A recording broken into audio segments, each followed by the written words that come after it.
अस्सलाम वालेकुम वरहमतुल्लाहि वबरकातुहू। दोस्तों, हज 2026 की तैयारियां भारत में ज़ोरों शोरों से चल रही है और भारत की हज कमेटी ने ट्रेनिंग भी हाजियों की शुरू कर दी है।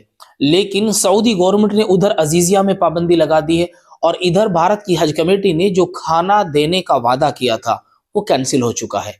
अब हाजी खाना कहाँ से खाएगा?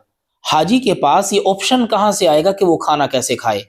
क्योंकि पहले होता ये था कि हाजी अपने साथ सामान हज लेके जाया करते थे, उसमें खाने का सामान भी लेके जाते थे, अपना खाना खुद बनाया करते थे और खाते थे। कुछ हाजियों को कैटरिंग का ऑप्शन दिया जाता था, वो वहां जाकर अपना खाना खरीदते थे और उसे खाते थे। लेकिन सऊदी गवर्नमेंट ने इस साल अजीजिया में गैस सिलेंडर, स्टोव या कोई भी ऐसी चीज जो इलेक्ट्रॉनिक सामान जो आग को हवा देता हो या उसके इस्तेमाल करने से आग लगने का अंदेशा हो, वो तमाम चीज़ें बिल्कुल बैन कर दी गई हैं। कोई भी शख्स अगर ऐसी चीज़ों के साथ पकड़ा जाता है, गिरफ्तार किया जाता है, तो उसको सऊदी गवर्नमेंट सज़ा के बारे में भी विचार कर रही है। लेकिन भारत की हज कमेटी जो विचार कर रही थी खाना देने का, कि हाजियों को कैटरिंग का ऑप्शन दिया जाए और भारत की हज कमेटी हाजियों को खाना देगी और उसका पैसा ऐड कर दिया जाएगा। भारत की हज कमेटी ने खाने से इनकार कर दिया कि हम लोग खाना भी नहीं देंगे। तो अब भारत के जो जाने वाले हाजी हैं वो खाना कहाँ से खाएंगे? एक तो ये ऑप्शन। दूसरा ऑप्शन सामने ये आ गया है कि हाजियों को जो पहले ऑप्शन मिलता था कि मियाँ बीवी एक रूम में रहते थे, लेकिन अब वो नहीं रहेंगे। अब पति और पत्नी दोनों को अलग अलग रखा जाएगा, बल्कि यहाँ तक विचार किया जा रहा है कि दोनों को एक फ्लोर पे रखा जाए, रूम अलग अलग किया जाए। हाजी मर्द हाजन औरत के रूम में नहीं जा सकता, और अगर मियाँ बीवी या किसी के साथ उसकी वालिदा है या उसके वालिद हैं, वो अपने महरम से कैसे मिलेगा? तो उसके लिए आसान ऑप्शन रहेगा कि होटल के जो रिसेप्शन काउंटर बने होते हैं वो उनमें रहेगा, उन पर बात कर सकेगा। किसी चीज़ की ज़रूरत है, दवाई वगैरह की या किसी और ज़रूरत के सामान की, तो वहाँ वो हाजी अपने महरम से मुलाकात कर सकेंगे। लेकिन जो खाने का ऑप्शन था उसमें हाजियों को बड़ी परेशानियां होने वाली है इस साल। तो आपके पास हिंदुस्तान में जो खासकर ये ऑफर आते हैं कि अगर आप हज को जा रही हैं तो उधर हमारे लोग हैं, वो कैटरिंग की सहूलत आपको दे देंगे और आपको खाना दिया जाएगा। लेकिन जो 1,22,000 हाजी भारत की हज कमेटी से जा रहे हैं, उन हाजियों को खाना प्रोवाइड कराना मुश्किल तो जरूर था, लेकिन नामुमकिन नहीं था। क्योंकि बहुत सारी हज कमेटियां दुनिया भर की ऐसी है जो अपने हाजियों को खाना देती है। मुश्किल के साथ हज की इबादत है, लेकिन भारत की हज कमेटी इस सहूलत को क्यों नहीं दे रही है?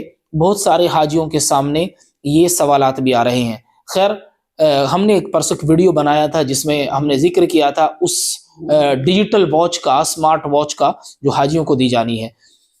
स्मार्ट वॉच दी जाएंगी लेकिन खाना नहीं दिया जाएगा। इसके पीछे की वजह क्या है ये तो अब तक समझ नहीं आया, हमारे पास मैनेजमेंट नहीं है। तीसरा एक और ऑप्शन जो निकल के आ रहा है वो आ रहा है कि हाजियों को मेडिकल दोबारा भी कराना पड़ेगा।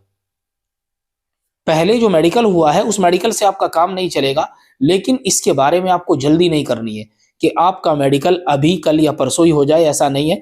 जाने से पहले आपको बताया जाएगा कि आप फुला दिन जाके अपना मेडिकल करा लीजिए, और मेडिकल भी आपको वहीं अपने लोकल के हॉस्पिटल में कराना है।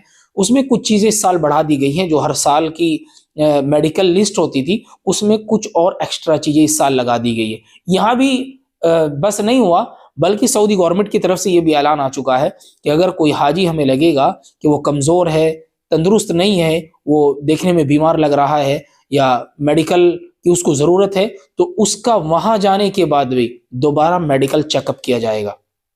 बात खाने पे अटकी हुई है।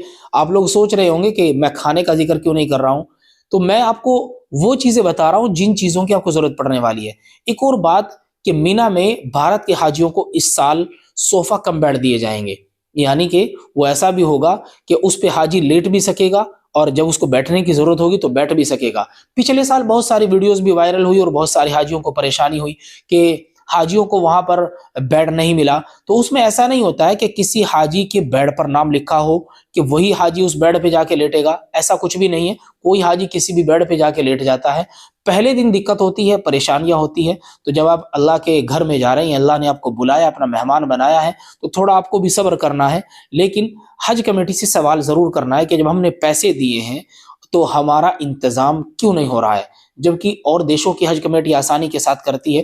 اب بھارت کے حاجیوں کو کھانا بنانا بھی نہیں ہے، کیونکہ سعودی گورنمنٹ نے پابندی لگا دی ہے کہ وہاں پر کوئی بھی گیس سلنڈر یا اسٹیو یا کوئی بھی الیکٹرانک ایسا سامان جو چنگاری اٹھاتا ہو یا جس سے آگ لگنے کا اندیشہ ہو، وہ کوئی بھی عزیز یہاں میں اس سال یوز نہیں کر سکے گا۔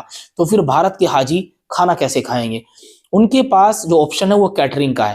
ہندوستان میں، بھارت میں جو لوگ آپ سے یہاں رابطہ کر رہے ہیں، ان سے خاص کر آپ بچنے کی کوشش کریں۔ ان میں زیادہ تر لوگ دھوکے باز ہوتے ہیں، فراڈ ہوتے ہیں۔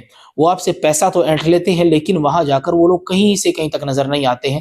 تو آپ کو جو کھانے کا آپشن آپ کے سامنے ہے وہ یہ ہوتا ہے کہ آپ کا جو معلم ہوگا، آپ کے ساتھ جو آپ کا حج انسپیکٹر ہوگا، اس سے آپ کو بات کرنی ہے، اور آپ کے ہوٹل میں ہی کھانا پہنچایا جائے گا۔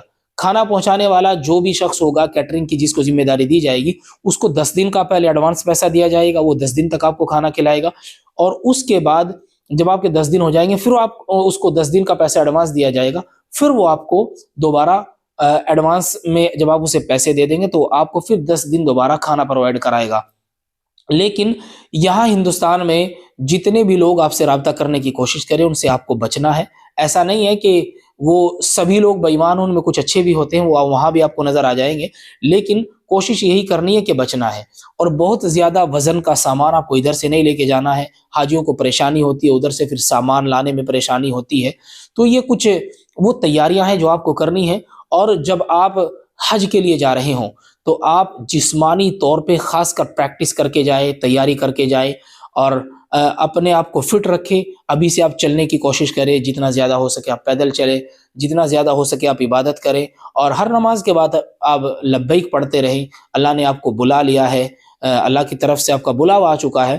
لیکن ان چیزوں کا آپ کو خاص خیال رکھنا ہے کہ کسی بھی شخص کے بہکاوے میں آپ کو آ کر یہاں پیسہ اپنا جمع نہیں کرانا ہے۔ کیٹرنگ کا جو آپشن ہے وہ وہیں پہ ملنے والا ہے۔